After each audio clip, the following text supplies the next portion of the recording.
بسم اللہ الرحمن الرحیم۔ السلام علیکم ورحمۃ اللہ وبرکاتہ۔ اور جیسے بچوں کی عادت ہوتی ہے کہ بچھونوں پر پیشاب پخانہ کرتے ہیں، آپ صلی اللہ علیہ وسلم نے اپنے بستر پر پیشاب پخانہ نہیں کیا اور ہمیشہ نجاست سے کپڑے پاک رہے۔ معمول تھا کہ وقت مقررہ پر پیشاب پخانہ سے فراغت فرماتے اور پہلے سے اشارہ فرماتے تھے، اور جب زمین پر پیشاب پخانہ واقع ہوتا تھا تو فوراً زمین شق ہو جاتی تھی، اور جب میں چاہتی کہ حضرت کا منہ دھلاؤں تو خود بخود غیب سے دھل جاتا تھا۔ مجھے نہلانے دھلانے پوچھنے کی حاجت نہ ہوتی تھی، اور آپ صلی اللہ علیہ وسلم کے بڑھنے کا یہ حال تھا کہ ایک دن میں اتنا بڑھتے تھے کہ اور لڑکے ایک مہینے میں، اور ایک مہینے میں اتنا بڑھتے تھے کہ اور لڑکے ایک برس میں اتنا بڑھتے تھے۔ چنانچہ دوسرے مہینے میں آپ اپنے ہاتھوں کے زور سے گھٹنوں چلنے لگے، اور پانچویں مہینے اپنے پاؤں کی قوت سے اچھی طرح چلنے پھرنے لگے، اور نویں مہینے بفصاحت تمام کلام کرنے لگے، اور سب سے پہلے یہ کلام فرمایا: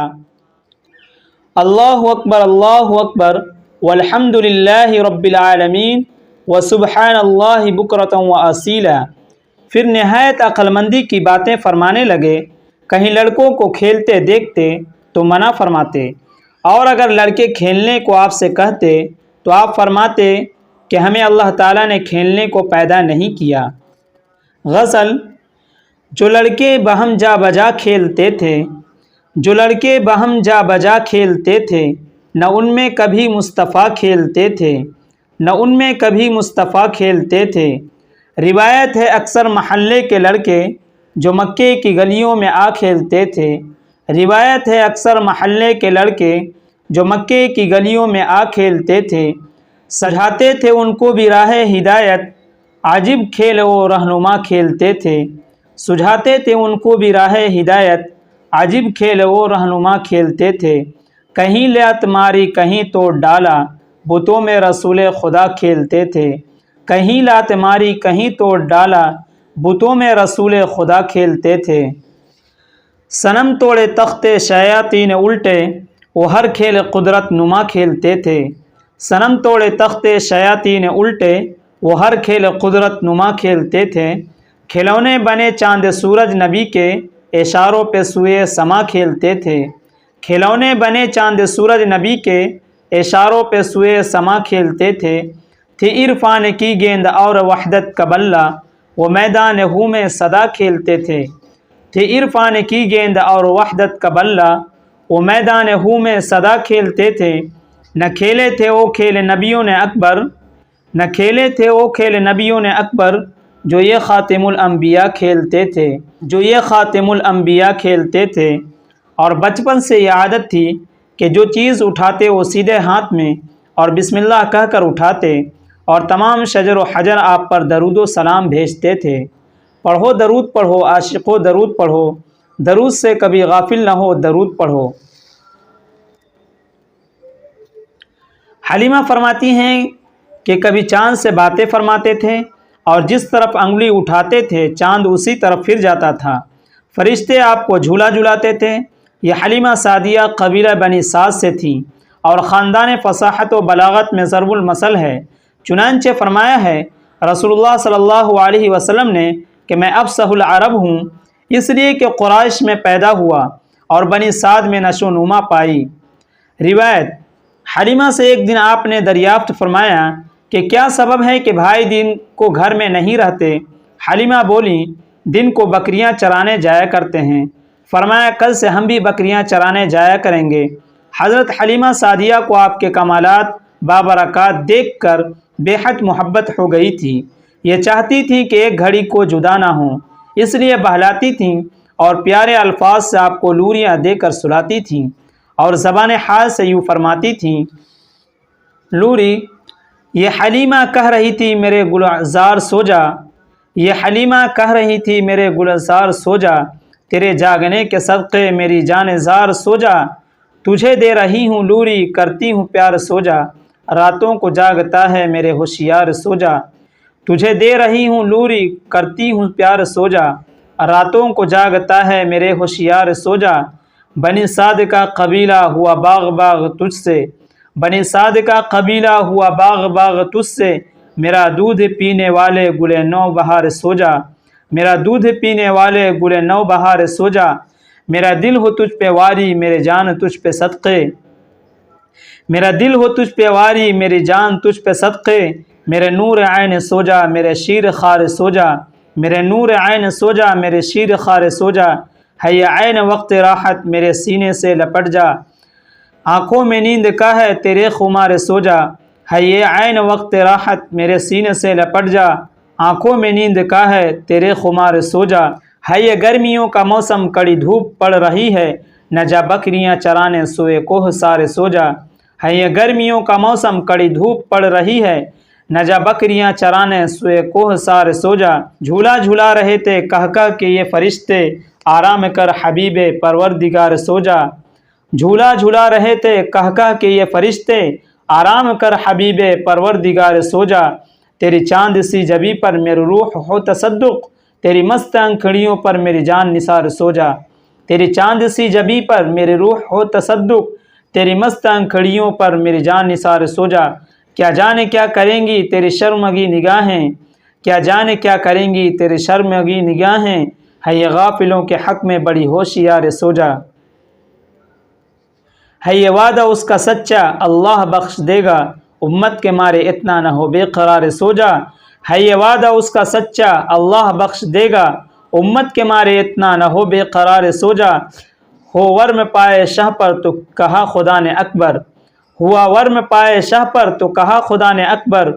ہوا ورم پائے شاہ پر تو کہا خدا نے اکبر، تیرا اتنا جاگنا ہے مجھے ناگوار سو جا،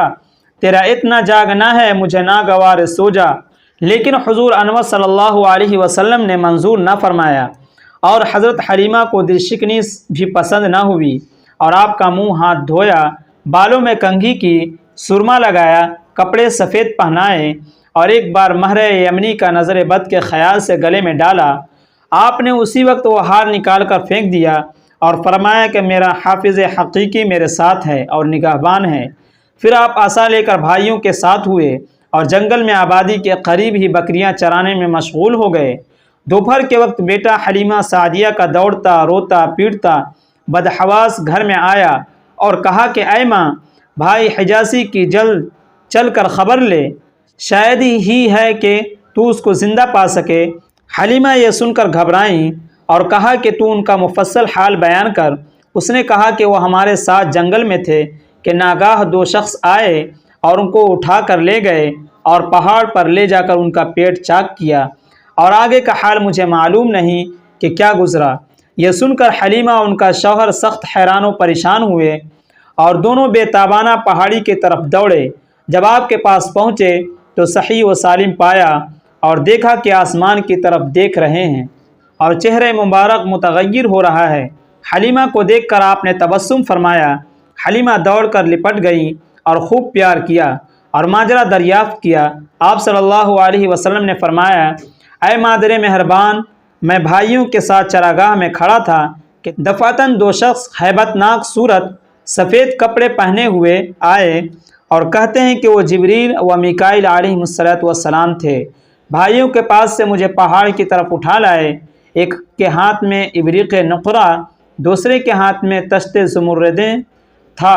کہ جو برف سے لبریز تھا، ایک نے بلطف مہربانی تکیہ دے کر میرا سینہ ناف تک چاک کیا،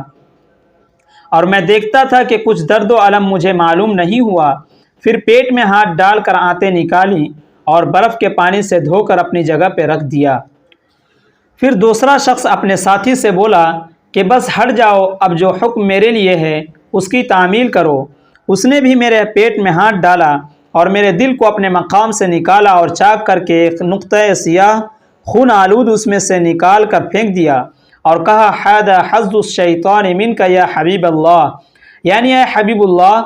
کہ یہ شیطان کا حصہ ہے۔ اس کے بعد اس نے میرے دل کو معرفت حق اور یقین صادق اور نور ایمان سے بھر کر اپنے مقام پر رکھ دیا اور ایک نورانی خاتم سے